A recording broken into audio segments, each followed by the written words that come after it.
Welcome to the Livfiit Listens podcast, a safe space of growth, personal development, and overall wellness with your host, Olivia Catania, diving into the realms of all things health, conscious living, mental expansion, and much more. This podcast is designed to help you evolve into your best self and live fit. Let's get into the show.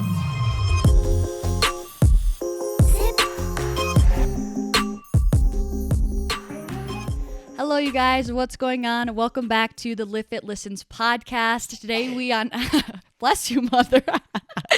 Okay, well that just ruined the surprise. I am here with a special guest. Okay, which we've only had one guest. That was perfect timing.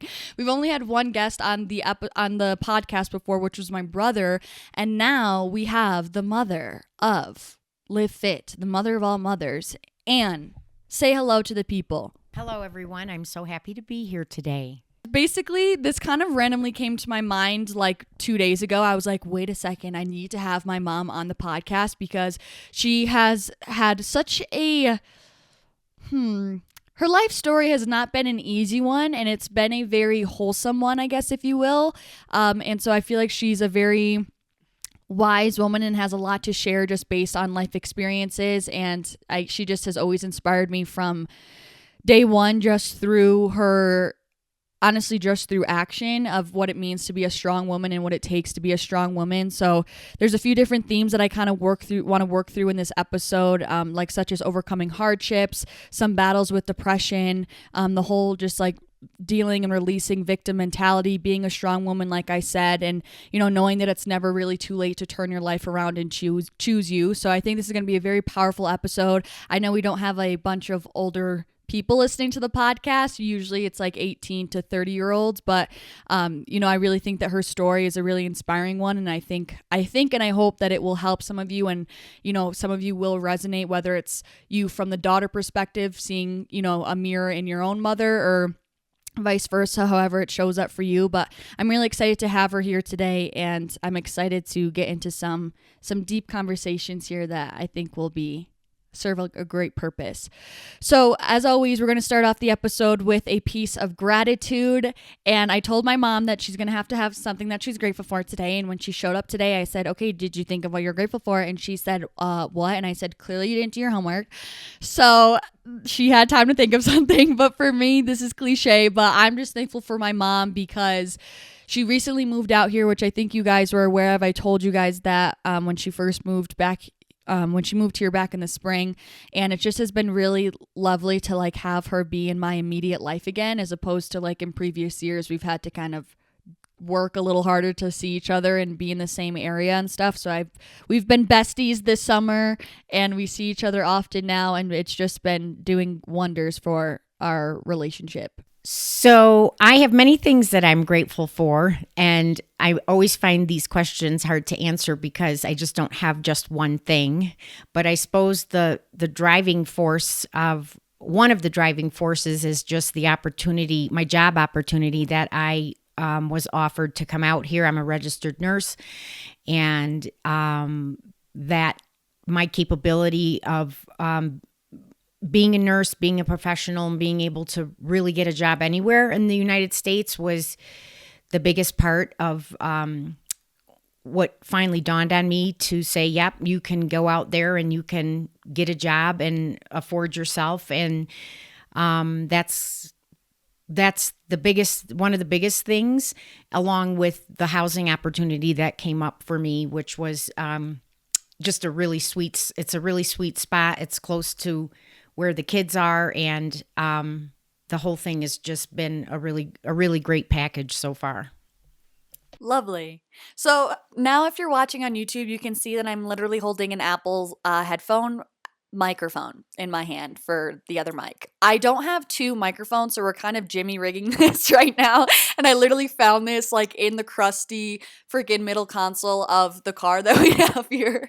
It was the only one that I could find that has like an Apple mic on it that still has the other end that goes into a computer. So I'm hoping that the audio is okay. It's not super poppy, but I have my mom with the good mic because I'm assuming she's going to be talking most often. So Here we go. But so first, I kind of wanted to start off back in my mom's childhood and kind of her upbringing, because that is kind of, like I said, she kind of has had an interesting, I want to say challenging life, not in like a pessimistic way, but just kind of in a realistic way. And it started even back day one from in her childhood, which I think has been some of her, it's everyone's forming years. So I think it obviously has had a really huge impact on her. She was the oldest of six kids, oldest female of six kids. And then she dealt with some struggles with her brother, if you want to speak about that just briefly, just so they kind of have a little bit of background of what that means. First of all, Liv told me about this podcast yesterday. She goes, Mom, I think this is a great idea for you to come on and do this podcast. And I'm like, on me. Okay, well, I have to think about all these things. I usually need a lot of time to think about things. So that's where I get it from. It's a little bit of last minute for me to talk about all of this stuff. I just wanted to preface this whole podcast on that.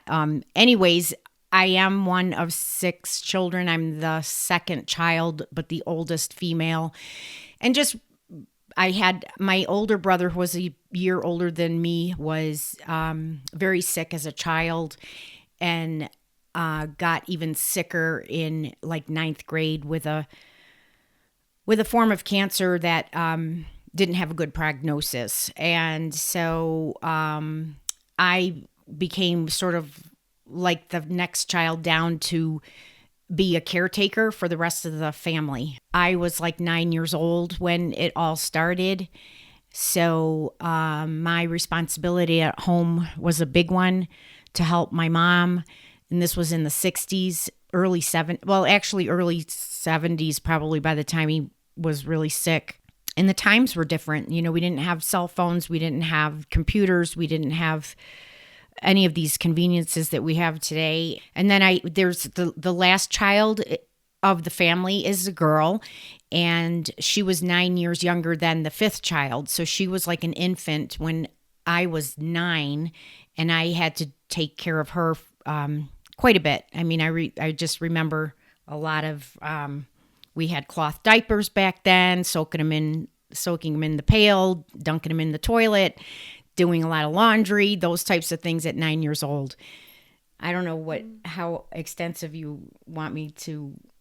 No, that was perfect. Whatever kind of briefing you wanted to give. I just wanted to touch on this because I think it's super interesting. Just obviously a big topic that we speak on here is just regulating emotion and like dealing with trauma and dealing with hardship, and having that be something that you dealt with at 9 years old, like, is something that is not an easy thing. And again, I don't mean to start off this episode on such like a heavy note. But again, I do think there's a lot to learn here and a lot of sustenance here to really take away from. And I guess what I wanted to ask you specifically with that whole situation, because like you said, times were different. Like, it wasn't about kind of how did you feel like with your independent self? Like, how do you feel with your emotions? Like, at that point in time, it was very much so like kind of and go help take care of the family.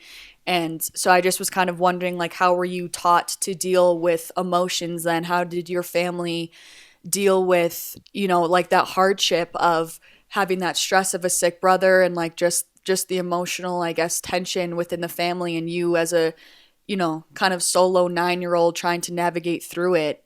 Do you have any memory of how you were ever taught to deal with it emotionally? Well, back then, we didn't really talk about how you felt. We didn't talk about your emotions. We didn't talk about like, oh, what would you rather be doing today?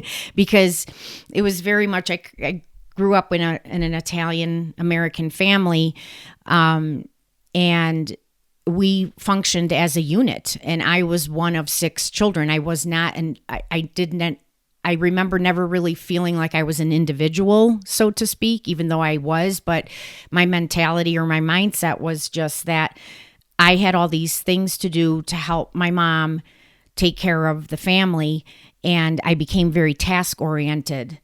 So I went to school and everything, but I wasn't able like to do after school activities like you all kids grew up doing. And, I had to just get home and help take care of my sister. I remember my aunts would come, my grandmother would come and stay with us for a week or two because my brother was in Rochester Hospital for a very long time after a very serious surgery. And so it never really was about what I wanted to do or how I really felt. It was more like, what did I have to do for the family and who did I have to take care of? How much laundry I had to get done that day. And in doing that, in being that way, I just never really learned how to self-help myself or self-soothe myself or just find time for self, because I got so caught up in the tasks of the day and my homework and going to school and things like that. And it was kind of isolating too, because my parents, especially my dad, he would say that, to never really speak about this problem. Don't talk about it. It's just a family issue and we don't want anyone knowing our business type of thing. So I didn't know who to talk to. I couldn't really have friends to talk to. I just was very inner and very private and never learned to speak up. I never learned to say what I needed, say what I wanted, say what was bothering me, because it really didn't matter, because nothing was going to change, So, and every child in the family got affected by this sickness in a different way. And if you talk to each of my siblings, because they were all in a different, born in a different year and things were changing, their perception of everything was different. But what I'm trying to say is I was the next child down when everything, so I was the oldest when everything really got really bad. And so that it just affected me differently than the rest of the children. Right, because her oldest brother was the oldest child of all was the one that was sick, in case that wasn't clear. Mm-hmm. And so she was the second one down. And so she had to take on all that responsibility, which 100% would impact everyone else differently. You know what I mean? When everyone is us kids resonate with that, with how the divorce, impacted us. It's kind of that same sense. Yeah. But I think you hit everything that I was hoping you would hit, like the nail on the head there. And I think this was why I wanted to have her on so much, because, I speak about people who are more so my age and my generation with regulating emotion, and how usually some of that conflict comes from, or that emotional dysregulation sometimes comes from like your parents, but that's because they were doing the best with what they were taught. Mm-hmm. And that's like one of the things that I preach on here is like, this is never something to, I help people become aware of like where maybe their, self-limiting beliefs may be coming from what their parents told them, right? But my point was like, that's not something to ever resent your parents for, because they were doing the best with what they learned as when they were a kid. And so this is a perfect example of what I mean, that the times were just different. The generations were just different. It wasn't priority to have your parents come ask each individual kid, how are you feeling today? Did you regulate your emotions? Do you feel empowered? What's going on in school? It was all about a whole family unit, especially more so when the individual cultures were a little bit more highlighted back in that time of like kind of the Italian culture, right? Of it being a very unified household, where I feel like that isn't as prominent here in the US a little bit, I want to say today. And the other point that I thought you brought up about how your dad was like, keep this hush hush. That's another huge thing that people always need to work on even today, of like dealing with kind of what that outside image is of that concept of like keeping up with the Joneses. Like no one really wants to own up the fact of like, yeah, our life really isn't perfect, or our family is struggling. And, it's important. All of that is what I talk about on here, is like kind of the ego, right? Of feeling like you can't, that vulnerability or like saying that you're imperfect, that's something that damages your ego as a family unit. But it's important to open up to that and like allow the family unit to feel vulnerable, if you will, to teach your children that it's okay to be vulnerable and authentic and not need to put on a front in order to be accepted by society. Where I feel like that narrative that happened back then of like parents trying to put walls up and be like, no, our family is perfect. Like that's end up manifesting in the children's lives of making them feel like they need to put up a front all the time of saying like, yeah, I'm okay, because they're taught that if you express that something is not okay, or if you're authentic and say, actually, I am upset or XYZ, then they're taught that their authenticity isn't accepted, because that's what you were taught growing up, which I just find very interesting. Well, that's right. I mean, that's one way to put it. But the greater impact of that also was that because we were told not to speak of it, eventually just everyone just stopped asking, and nobody would ever ask. So there was never, there was a lot of feelings of isolation, and not even like an older mentor to go to, or a teacher, or because like I was in the grade down from my older brother, and we all knew the same teachers, my brother and I, and it just was a hush subject. Nobody talked about it. I was like, oh, there's the Fiorentino girl, they have a sick boy. We don't talk about it, kind of thing, and so, and a lot of that stemmed from my father would say that you can't trust anybody, because that was like the old thinking of the Italians. Don't trust anybody. You never know what they're going to, nobody is a good person, and you can't trust anyone. So that affected me as far as in a lot of ways, just growing up, just don't speak your mind, keep to yourself, put your head down, do your work, and just get done what needs to get done during the day. And I don't know. So it manifests a lot in different ways. And again, each of my siblings can tell you how it affected them. And it's ironic that I became a nurse because of all the caring that I had to do for my siblings and my family and my brother. I became a nurse, and one of my sisters became a teacher because she used to soothe herself by reading, and she would just find herself in novels and books, and she became an English teacher. So it's just funny how it affects everyone, and how everyone kind of everyone turned out, Right. And do you feel like just kind of that whole situation, like with your brother and with your dad, like do you think that later on that was something you had to work through, was like learning how to properly and openly and unapologetically like express your emotions and like your struggles? Like was that ever hard for you later in life to open up about things emotionally? Yeah, it took decades.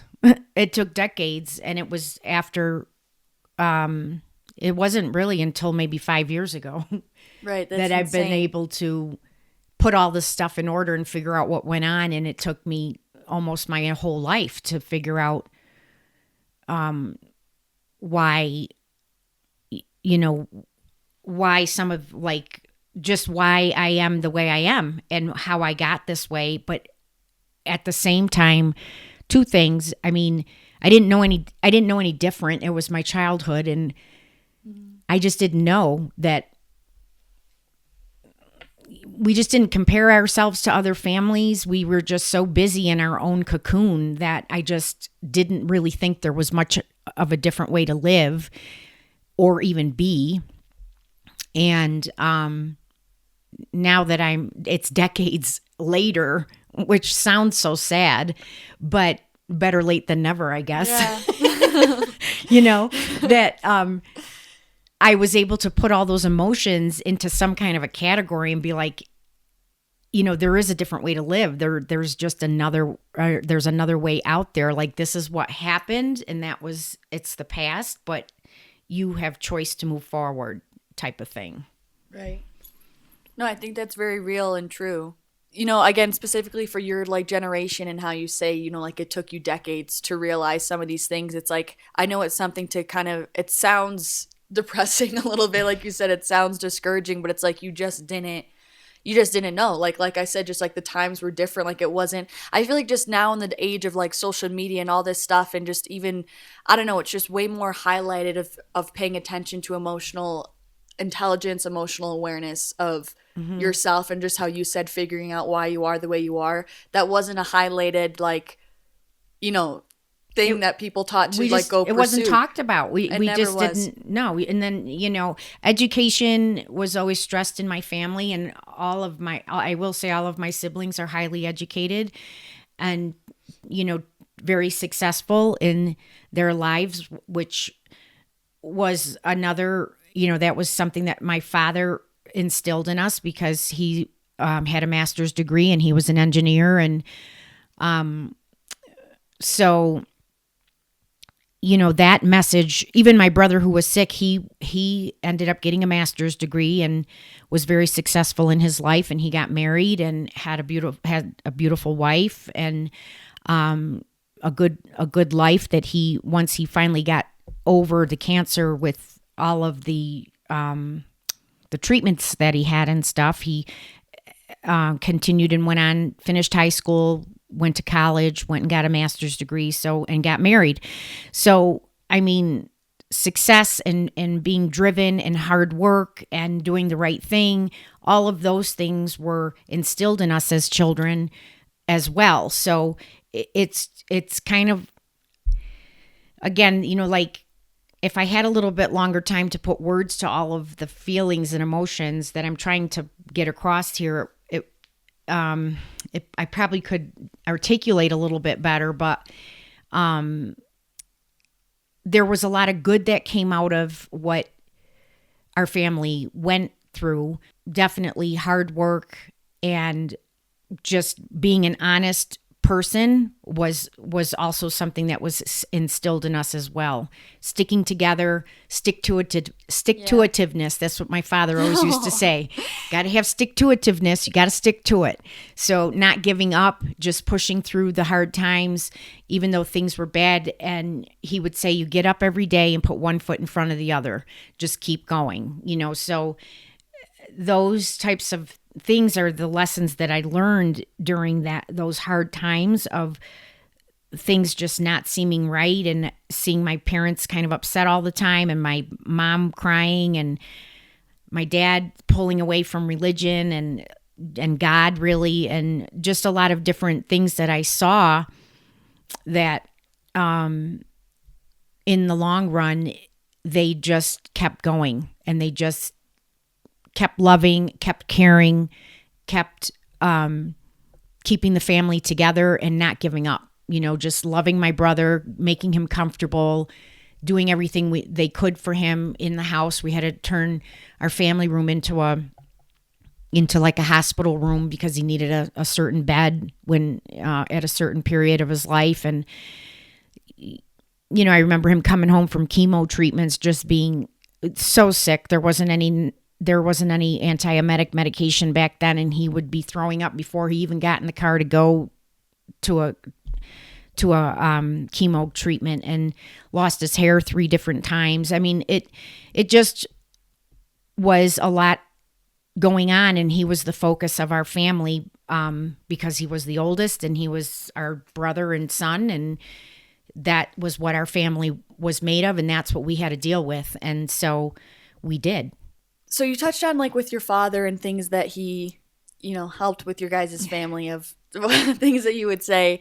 I kind of want to move on a little bit to this to keep us progressing because I love this, and I know it sounds hard and sad right now, but the reason, this is why I really wanted her to share all of this, because it is heart-wrenching, but it's like that's what makes her whole entire story of how she's here today that much more powerful. But so after your brother passed, eventually, your father had passed. That was that correct order. Uncle Gene went first. So she had to deal with 2 like major losses of two major men in her life, her oldest brother and her father. And then not getting too far into it, but then also my parents' divorce had kind of happened. So there was a lot of like major tragedies that had happened like kind of within a certain stretch, like isn't that within like a 10-year period, or I'm not even sure when it was. But just basically, I just kind of wanted, my next question for you was how did you, and again, if at this moment you felt like you didn't have good coping mechanisms, like I just was wondering, like, how did you cope with just loss and just coping with things not going the way in life that you thought that they would turn out, I guess, if you will? Especially with after your parents. I think that was also a great thing that you mentioned as well, of like how at the end of the day with your brother being sick, what was valued was, just overall perseverance and to keep going. And I think that is the epitome of, the background of your character, of how you kept going through all of these really majorly difficult life events. And so just what are some things that helped you to keep going? So, I mean, when I left the house, after I graduated nursing school, and eventually I married your dad, that was a chaotic time frame, without saying too much about that. But between having so then I had 4 children, Olivia being my youngest, and that was just a time of a lot of chaos. And again, it was really never, this might be hard to talk about. No, and this I whole know, thing it's okay. is I knew this was going to be heavy and deep, and I warned her about it, but I admire you, and I know it's hard, and I appreciate you speaking about all this, but like, I just admire all of you going through all of this. It's just, so again, I found myself in another situation where it was never about me. I'm just going to try to put it that way. I mean, there was a lot of chaos, a lot of commotion, and having the 4 kids, I didn't know anything else than to just care. So cooking, cleaning, groceries, washing clothes, taking care of the kids, and just going and going and going, but never stopping and caring for myself, never a self-awareness. So you get into these habits, or you get into these mindsets, you get into these perceptions of how you think things are or should be, because that's all you know. So that's how you move forward. And thank God I had the ability to be strong enough I think routine helps a lot. Like, I always was very much into fitness, so I would work out a lot, as Livy probably, again, where I get it from. Where not only her, but her dad is a very fit man as well, and it was just part of what we did. So like eating right and exercising and taking care of the kids, those were just healthy routines, healthy habits that kept you going, as opposed to unhealthy things to choose, like getting lazy, laying on the couch, I don't know, just not eating right, letting your health go, right? Like, so, I mean, it's very important. Health is another thing. If I have to backtrack 1 second, in my family, all my siblings are relatively pretty healthy and fit people. And I think that my brother's sickness gave us an awareness to take care of yourself and be healthy. Don't let yourself go. Good food. My mother was a huge cook. She always made sure that we had really good food to eat. And she made my brother's favorite foods all the time. And that's how she showed her, part of the way she showed her love for him. And so moving forward, up and through my 40s, things were pretty chaotic. And I wasn't stopping enough to think about myself. And that's when things started to fall apart, because you just keep going. But sometimes, as good as that could be, if you're not addressing other issues, then other stuff starts crumbling around you. So, and that's when probably like the marriage wasn't working, because there was just a lot of chaotic things between your dad and I. And my brother was very sick and dying. And I was pregnant with Olivia when my brother entered into the very last phase of his life, as far as he ended his life. I mean, he was on a respirator and on hemodialysis, which is, he had to go 3 times a week. And he only lasted a few years after Olivia was born. And so that it just all was a very stressful time. And I never had emotional support. I never had a person I could go to lean on, to talk to just spill my soul, just talk about what I needed to talk about, and somebody to be there and say, you know what, I got this. We're doing this together. You're going to be okay. We're going to get through this. You're going to be okay. I just never had that person. And I didn't even know what it felt like to have that person, to be very honest with you, because I didn't have it as a kid growing up either. So then that's when things started to fall apart for me, because I was so tired of caring for everyone, and I felt that no one was caring for me, or no one even cared enough for me to say, hey, how you doing? What's going on? What do you need? how can I help you? Like, so, after a while, that was kind of the first awareness of how I was starting to pull away from everything and just starting to have these really difficult times. And I think to turn that in that very raw, like honest experience into something that's, more so constructive, like I think that is the perfect example of a few things. Of one, what you're taught in childhood and the beliefs that you form in childhood and the habits you form in childhood are what are often reflected in adulthood, unless you are become aware and are able to return inward and change them. Second of all, it's so important to have just emotional regulation and awareness, because just that, like, and it's like, that's why, again, we always preach on here, like, how important it is to be have a strong sense of like self and coping mechanisms, and just like knowing who you are and knowing when enough is enough and having some set of boundaries, because that's exactly what my mom just said, of how, like, then when you don't have a strong foundation, everything else ends up crumbling. And I don't mean that to pass blame on anyone. I'm just saying that's how it happens. Like, then, you struggled in your marriage, and then with having all the kids to care for too. And it's like, yes, that comes from not having a supportive, partner, which we don't need to get into as well. But, also like doing what you can to like take the time to fill up your own cup. And like, this is something for me, again, I know there's a lot of like younger women that watch this podcast, and like, I'm someone who really wants to be a mom one day. And if you're someone who's listening, like, I think this is just a really good lesson for everyone here of like how important it is to still always prioritize yourself and have,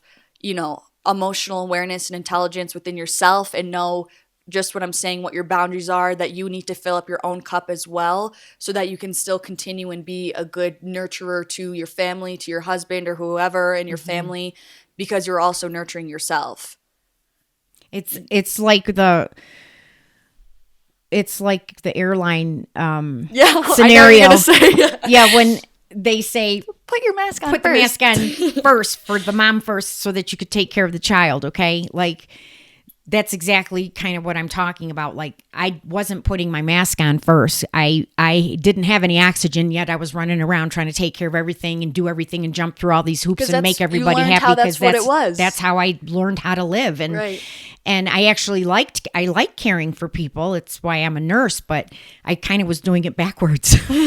So I would give advice to your young girls out there, to really, like Olivia said, self-awareness, self-care is extremely important, and your intuition. I never learned how to listen to myself. I never listened to my gut feeling of things that I believed in, that I should have spoke up about. Never did it. I felt it, but I was like, not going to say anything, because I was taught not to. Don't give your opinion. Don't speak. Part of it's because I grew up in an Italian family, and the women were kind of like not the ones that were listened to. It was the men, and there was 3 boys and 3 girls, and my dad. So, and that's kind of what happened through my first marriage. I didn't have a voice in my marriage as well, and it just kept perpetuating and getting worse. So, find yourself, find who you are, and just honor yourself, because if you don't do that, nothing else is going to work. Be your best self, be who you can be, and be proud of yourself. And if you have things that you want to work on because you don't like something about yourself, then change it if you can, whether it's you working on behavioral mechanisms, like behavioral, you want to maybe not be such a, I don't know, self-awareness can then just bring about change, right? So you're the only one that's in control of that. It isn't anyone else that's going to be outwardly coming to you and making you change. It has to come from within you. So if you want to be, if you say, oh, I wish this, or I wish I could, or I wish, well, then do it. Make the time to work on it day to day, whether you do your affirmations, whether you just work on it little by little, 10 minutes a day. Make yourself who you want to be, because that's what life is all about, Right. I think that's so important. And I think that's also a beautiful transition, because I know also another thing that a ton of people struggle with, which we talk about on this podcast a lot, is the whole victim mentality of saying, I mean, and you could have easily taken this view of like, oh, all this happened to me, like that's that, like this sucks, whatever, or like, oh, it's just the way that I am, I can't change it, or I wish my life was like this, but I just can't. That was something that you've completely turned around as well yourself, of just dropping that victim mentality and knowing that you have the power to be the person you want to be, you have the power to live the life that you want to live. And I guess, did you have anything to say about when you kind of realized or had that epiphany of like you actually do have that power? Well, first of all, I felt I had that victim mentality and didn't really know how much it was obvious until Natalie said something to me. Natalie's the oldest daughter. Natalie will let it out the way it is, okay? And I was really pissed when she told me that, and she was mad at me, and we were kind of having a spit spat, and I was like, how dare she tell me that? And I'm like, But you were like, I am not being the victim, Natalie. And then I thought about, because sometimes you need a person like that, or whether it's, a friend or whomever, to reflect your inner soul back at you, because you don't know anything different, and you don't really. I didn't realize that I was portraying that, or I didn't even really have a name for it until she said something, and this wasn't very long ago. But I will say in my defense that probably the reason why I got that way is because I truly felt through the chaos and scrapping in my life without the oxygen mask on and trying to help everyone else and never feeling like anything was coming back to me. I guess I felt like a victim at times when no one's reaching out a hand to me, or, to me saying, what do you need? What can I do for you? I would be like, well, what about me? Like, I got to do all this for everybody, and I can't even get anyone to ask me how I'm doing or if I need anything. So that's probably how the victim mentality came about, not purposefully upon myself. And this is probably like 5 years ago when I really started just becoming self-aware of all of these emotions, and something called radical acceptance, which, because I've had some help throughout the years here. Radical acceptance is something that you see yourself for exactly how you are, and you accept the things that you don't like, okay? You sit with those things, you become aware of them, and you either accept them and say, this was part of my life, and this is what made me and brought me to where I am. Or at that point, you can say, I think that I've been like this and I want to change it. And so part of that victim mentality, it made me so mad when Natalie said it that I said, well, it's bothering me for a reason because it must be true. So she probably hit a chord. Thank you, Natalie. A trigger. She was a trigger. And I just thought, well, maybe I am. And I just sat with that for a while and realized that I probably do portray that in some ways subconsciously. I didn't know it. And I didn't want people to think of me that way. I'm like, how could people think of me that way? Look at all the stuff that I've done in my life. Look at all the stuff that I've done. How dare they tell me that I'm like that, So that's when it was only for 5 years ago that I just started changing my mentality, sitting with the things, my regrets, sitting with my, I wish things were different, sitting with my life the way that it was, and radically accepting it with no excuses and no if, ands, or buts, or no, well, if this was different, then I would have been no, that's what happened. There is no excuses. There are no excuses. You cannot change it. That is radical acceptance. What are you going to do about it now? And that was the start of me moving forward. And then 2 summers ago, or was it last July, I decided to get baptized. I know I was born Roman Catholic, raised Roman Catholic, but somewhere in the middle of my divorce from Olivia's dad, I kind of turned to Christianity just to get away from the Roman Catholic religion, like the rigidity of religion. anyways, it took me many years to realize. So in the Christian faith, you get baptized as an adult, which just means that you as an adult accept Jesus Christ as your Savior as an adult. Like, I was a baby when I got baptized. My parents had me baptized. I didn't know that was happening, right? So now as an adult, I give myself to the Lord again as my own free will. When I got baptized in July, things radically started changing in my life. That was another thing that I've always had a very strong faith in God, and always through all of this, probably it started in my 40s when I really started working on my relationship with the Lord, which led to my baptism, which at that point, there was just a lot of radical changes that it just catapulted me through all this like self-awareness, and that there's another life out there, that you can live your best life. You can leave your past behind. It's gone. It's done. Move on and make good relationships. Start over. You know, it's never too late type of thing. And it's a lot of it, all of it's been through the grace of God.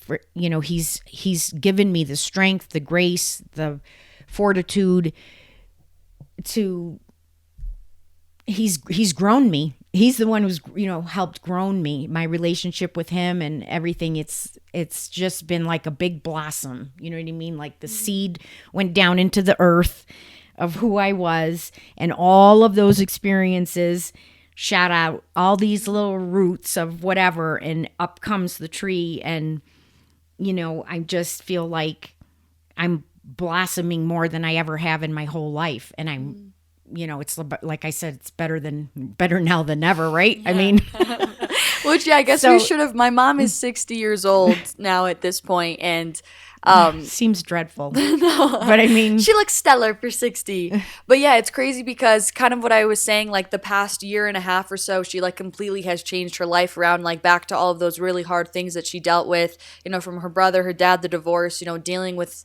you know, unhealthy mental states with like depression and that whole sort of thing, and then the whole victim mentality, and like really being able to dig her way out of that within the past year and a half. Like, she is a completely new woman to me, in my opinion. Like, the way that I see her now and the way that I've been able to experience her within the past year and a half. Thanks, I'm Livy. gonna cry. Thanks, but it's like, don't cry, sweetheart. I honestly knew I was gonna cry before we even started. It's all right, filming sweetheart. It's just been amazing to see in like so many different ways, you know, and like just for me, like just with the relationship of like just in the sense of that my mother shows up for me now, you know what I mean, and seeing it in that way. That's all right. They're used to seeing me cry, so don't worry. But yeah, I guess so. Is that what you felt like was the turning point for you? Because that's something I really wanted you to speak about. Of like, when were you like, enough is enough? Like, there's a life that I want to live, and it's not the life that I'm currently living. And what was the turning point of you dropping that victim mentality? Like, do you feel like it was when you were baptized and you feel like you kind of surrendered and let go, and like everything just kind of took its course there? Or was it more like active mindset shifts in conjunction that helped you get in this space? Well, what happened after my baptism, because that was in July, and then in September of last year, September 1st, I had shoulder surgery on my left shoulder, and I was out of work for like 8 weeks. And that, I fell into a really black time in my life. Yeah. It was a very, very dark time. And I had, you know, although things were moving in my life, at the same time, I went into what is known as like the dark night of the soul. And it was a horrible time. It was a culmination of everything, you know, that had gone on. And unfortunately, I was in a second marriage that I'm not proud to say has not worked out either. So that wasn't working. That's when things really started to change, is when I had gone through that dark night of the soul and was at such a bottom place in my life of like, now what do I do? Like, my kids were gone. My second marriage wasn't working. it's like, who do you turn to? You know, I had God and myself, and I'm like, darn gone it, however they say it. I'm just not gonna fade into the earth and be depressed and have this crappy life. I'm going to rise up. You're not going to give up. Yeah, just not going to give up. And that saying where you dust yourself off and start all over again. What is it? I don't know. Not my generation. You stand yourself up, dust yourself off, and start all over again. Like, I remember saying that to myself. You're not going to just go through this again. You're not going to go through all this stupid stuff again. I knew that if I could just be by myself, that I would be fine. And again, my daughter Natalie was a huge instrumental help in when I was going through the dark night of the soul.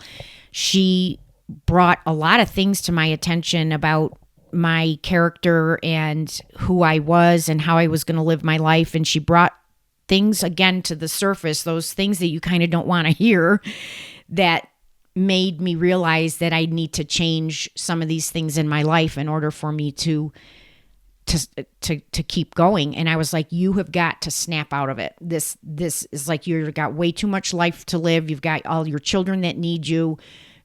Let's just stop this nonsense and get going. So to answer your question, going through that dark night of the soul was the beginning, you know, even though it felt like the end, it was the beginning. Right. Which is such a beautiful thing. You know what I mean? Like when you feel like at your lowest lows, like that's when there's, you know, you kind of need everything to crumble in order, which, you know, God was making everything crumble to make way for a whole new thing. And in case you haven't been able to pick up the difference, the oldest sibling, Natalie, she's like super blunt, super straightforward. Like she is confrontational. She will let you know how it is. And I'm like the complete opposite of like, I'm not really going to say that because I don't think that's going to get perceived well. And I don't want to deal with the backlash.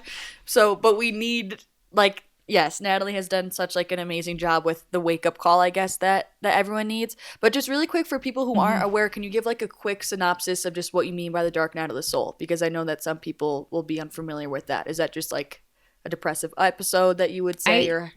I think it was because I had a... Well, not why, but like what is it?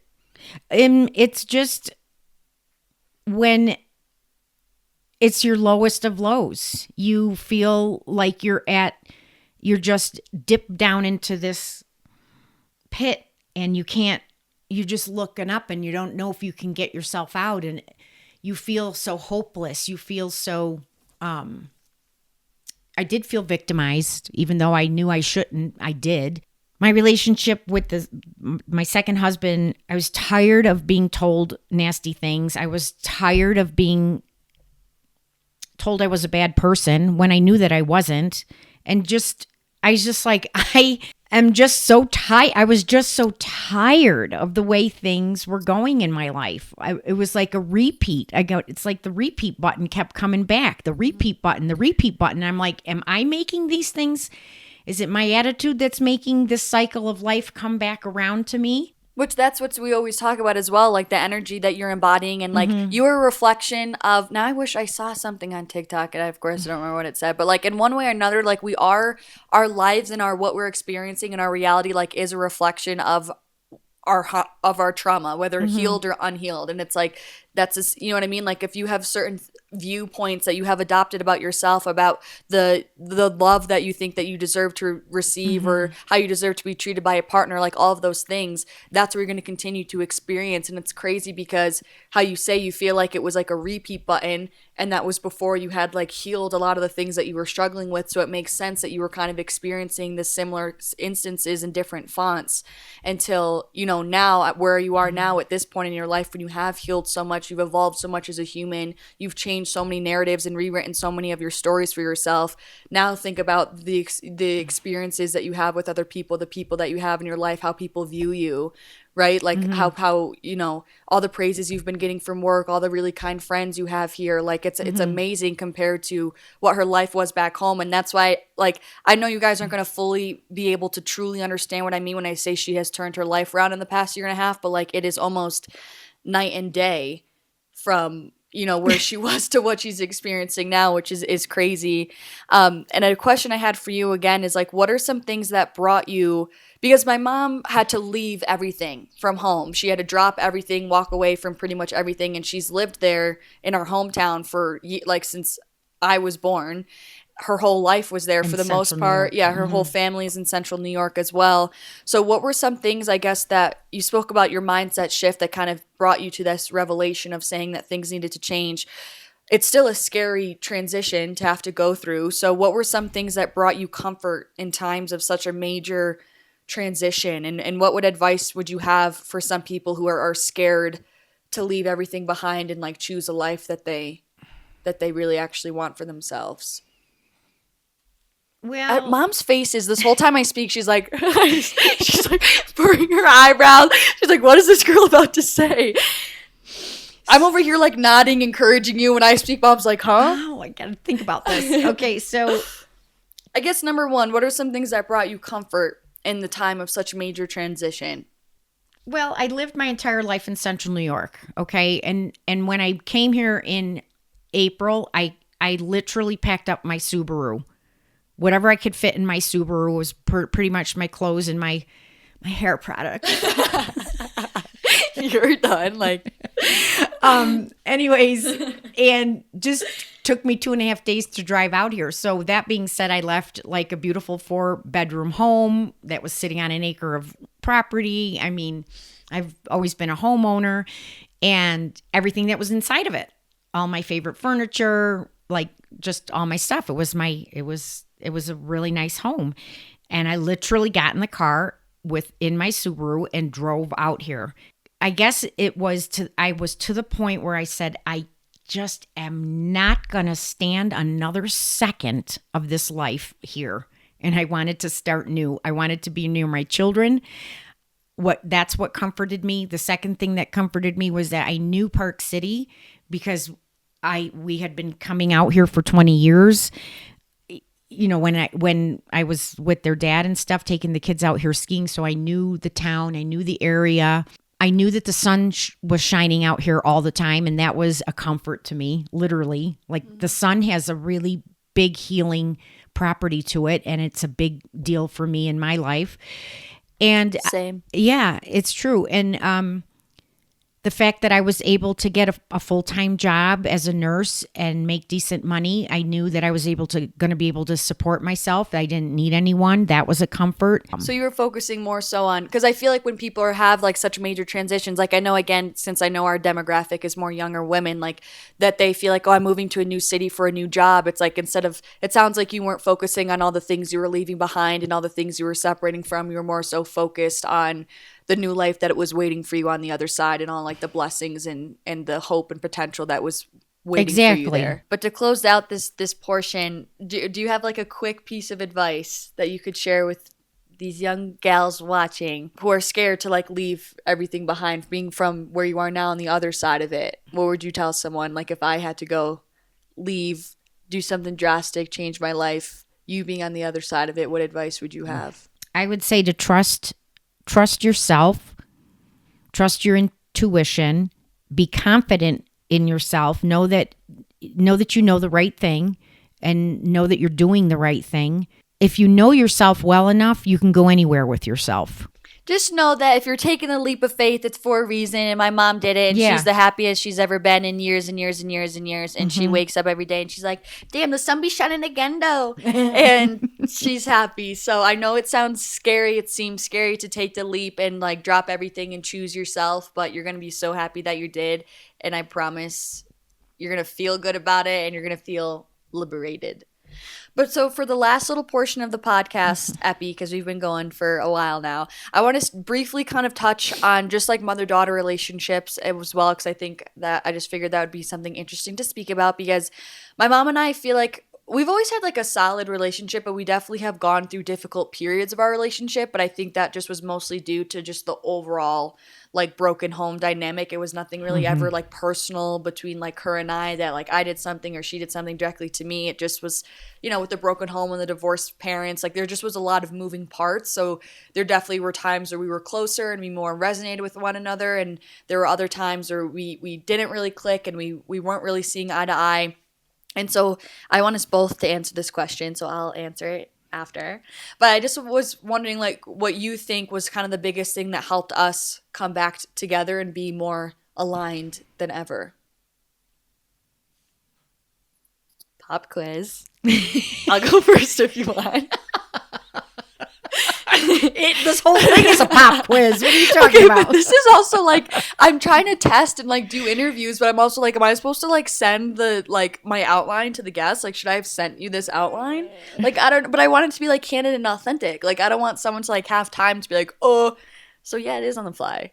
There is a little piece I have to go backwards in this, is that I always felt that I could have been a better mother because of, looking back at everything that went on.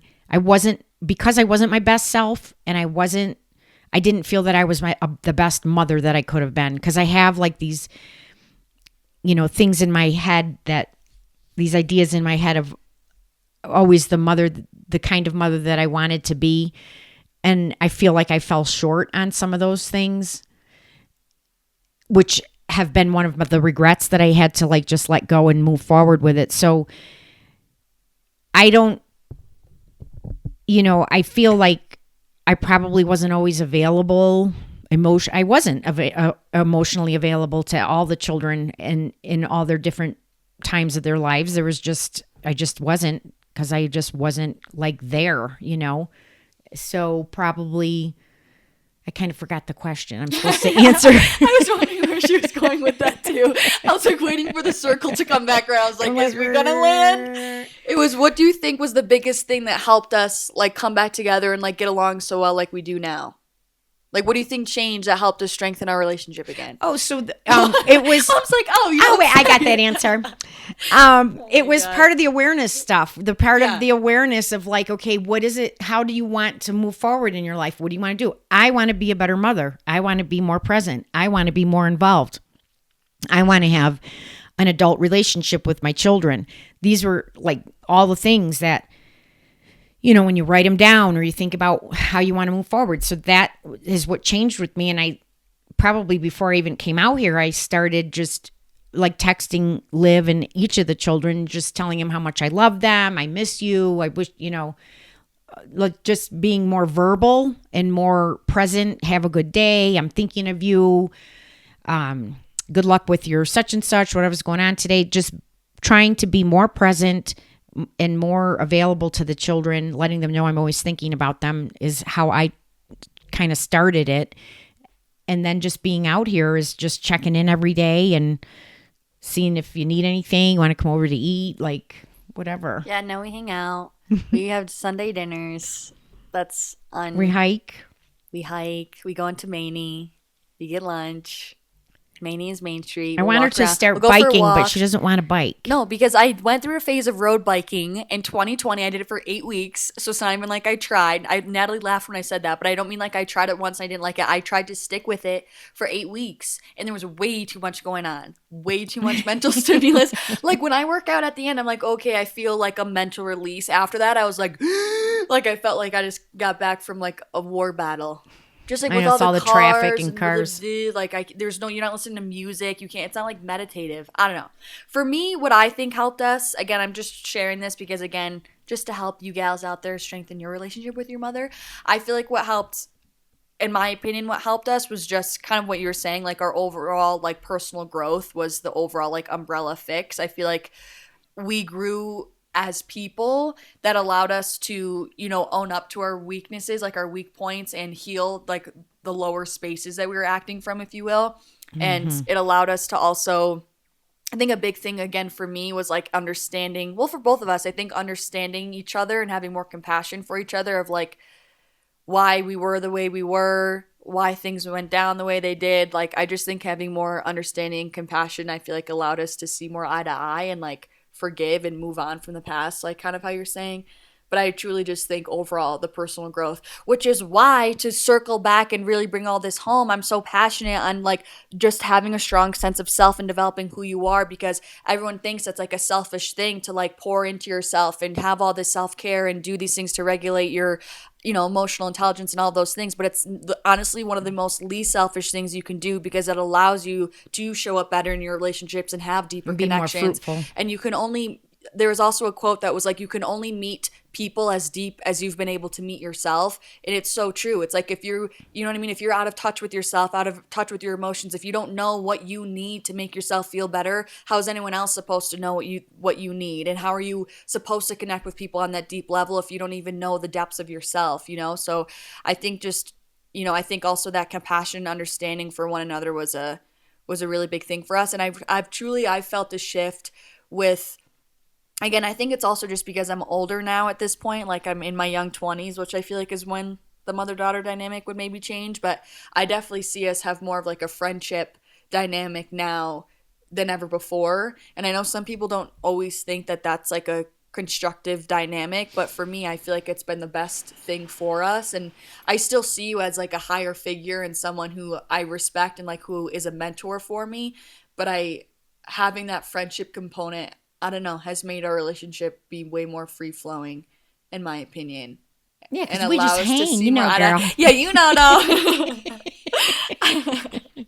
I'm a big believer, like, having your parents still be a friend while also still being a mentor and, like, a respectable figure. I think it's, like, a very powerful place to be in. But, yeah, I just wanted to say thank you so much, Mother, for being on the podcast. I love having you here. I know we talked about some deep, heavy, trauma-ridden things you were so brave and courageous, and it's admirable of you to open up about all those things. I really appreciate it. And you know, I think this was just a great episode to stand for just overall how to be a strong woman, how to overcome hardships, you know, how to know that it's never too late to choose yourself and to choose a life that you love. You don't ever need to accept the circumstance you're in because you think it's too late. My mom at the age of around 60 completely changed her life and left everything behind to live a life that she loves and a life that she's proud of. And I was always really proud of her when she was telling me about that shift, because it just really taught me to never give up, and that it's never too late, and that you don't ever need to give up until the buzzer goes off. So, again, thank you, Mother, for being here. You're welcome. And thank you for having me, Livy. And as we close, we're each going to share a little affirmation. So if you have one, you can share it. You better go first. Okay, I'm going to go first. So the affirmation that I have that I thought would resonate with this overall episode theme is, I am strong enough to overcome and choose myself. I am strong enough to overcome and choose myself. It can be anything. It doesn't have to apply to the episode. Like, what's an affirmation that resonates with you? One that gets you going? I am strong. I am important.